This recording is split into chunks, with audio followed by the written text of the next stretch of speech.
Walk into any classroom, any playground, any family gathering, and you will see them. They are the ones on the periphery, the observers. While the world buzzes with noise and motion, they are the still point, the quiet eye of the storm. They are the quiet kids. To the outside world, their silence is often a blank screen onto which we project our own assumptions. Shy, sad, aloof, bored. But behind that quiet exterior lies not an empty room, but a vast, humming universe of thought, feeling, and perception. To understand the quiet kid is to learn a new language, the language of observation, deep processing, and rich inner worlds. Let's pull up a chair, not to force them to talk, but to quietly understand the magnificent architecture of their mind. The first and most crucial thing to understand is that for many quiet kids, quiet is not a weakness, it's a strategy. It's a highly effective way of managing a world that often feels too loud, too fast, and too demanding. Imagine two computers. Point one is a sleek laptop that instantly displays information on the screen. The other is a supercomputer in a basement, running complex calculations before it produces a result. The quiet kid is the supercomputer.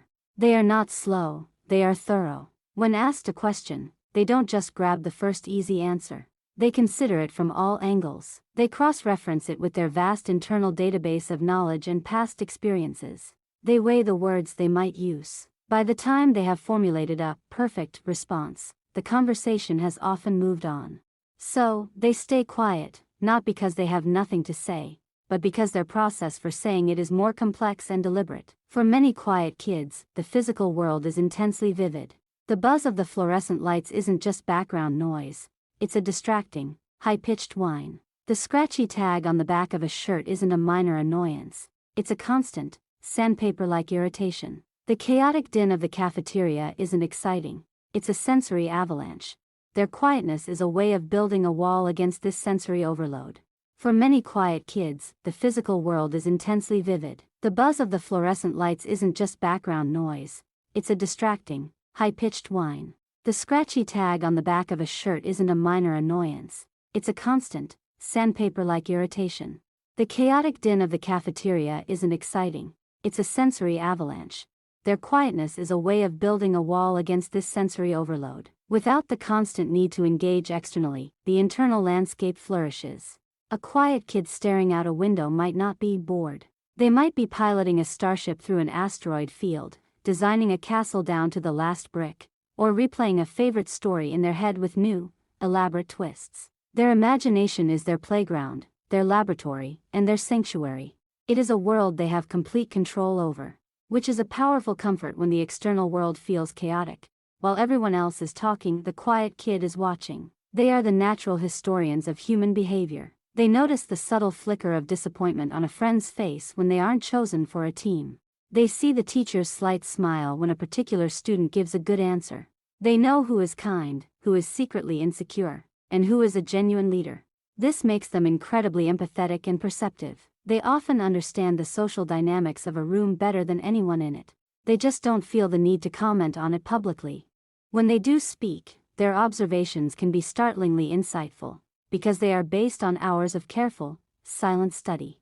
Quiet kids often have deep rather than wide interests. They don't just like video games, they learn the complete lore and master the mechanics of one specific game. They don't just draw, they become obsessed with perfecting the way to draw dragon scales or anime eyes.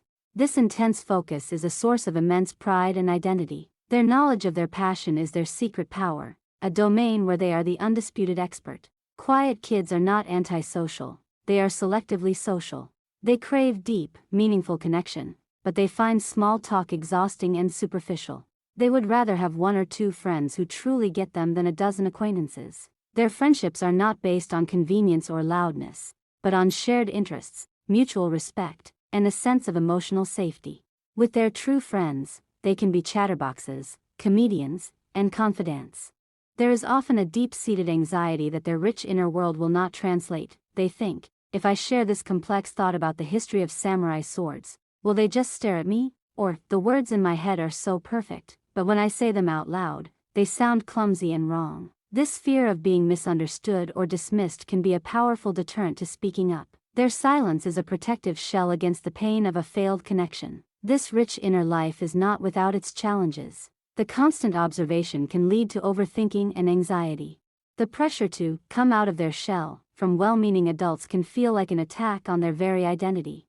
They can be easily overlooked for opportunities, mistakenly perceived as less intelligent or less engaged.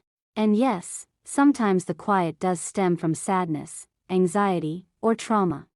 And it's crucial for the caring adults in their lives to know the difference between a content quiet and a troubled one.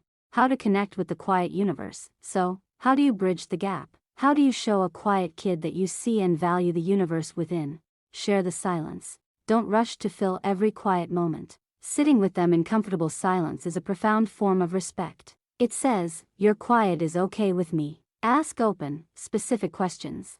Instead of, "How was your day?" try, "I saw you reading that book about space. What's the most interesting thing you've learned?" This gives them a clear runway for their deep processing engine. Offer low-pressure socializing. Side-by-side activities are often easier than face-to-face conversation. Building a Lego set, drawing, or going for a walk takes the pressure off constant talking. Listen with your whole self. When they do speak, give them your full attention. Don't interrupt, finish their sentences, or rush them.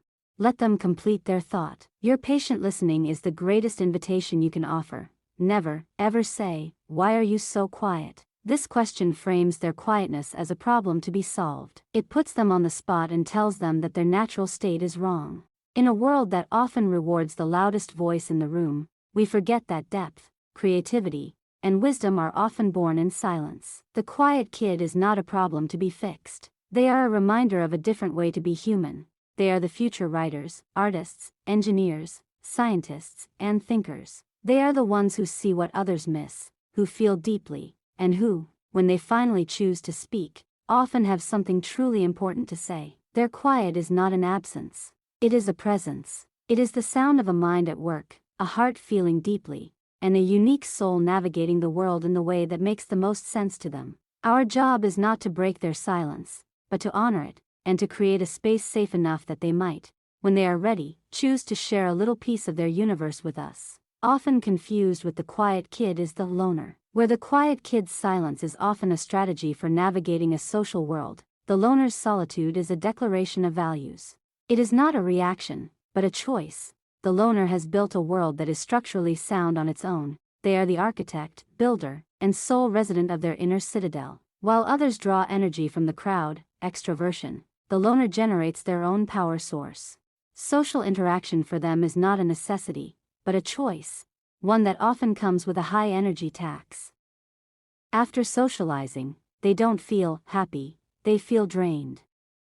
Their solitude is not emptiness, it is the necessary recharge in their private power station. A loner is not against connection, but they are fiercely protective of their energy and time. They operate on a simple, internal calculus. Is this interaction worth the cost? Small talk is a bad investment, gossip is a worthless currency. But a deep, philosophical debate? A shared project built on mutual skill? A conversation where ideas are traded like precious gems? That is a transaction they will gladly make. Their social circle is small not because of inability, but because of immense curation. Every member holds a golden ticket. The loner's contentment is often mistaken for arrogance or sadness. The world, which fears being alone, projects its own anxiety onto them. You must be so lonely, people say, unable to conceive that one could be happy in their own company. The loner often pities the person who cannot bear to sit with their own thoughts. Their greatest strength is the ability to be a complete, whole, and interesting person entirely by themselves. The quiet kid is often an observer, but the observer with a capital O is a specific archetype. This is not passive watching, it is active. Our culture celebrates the external, the spoken word, the quick reaction, the gregarious personality. But these quiet minds are the keel of the ship, the deep roots of the tree. They provide the stability, the depth, and the vision that the noisy surface of the world often lacks. They are not waiting for their turn to speak. They are listening to a different, far more fascinating conversation happening within.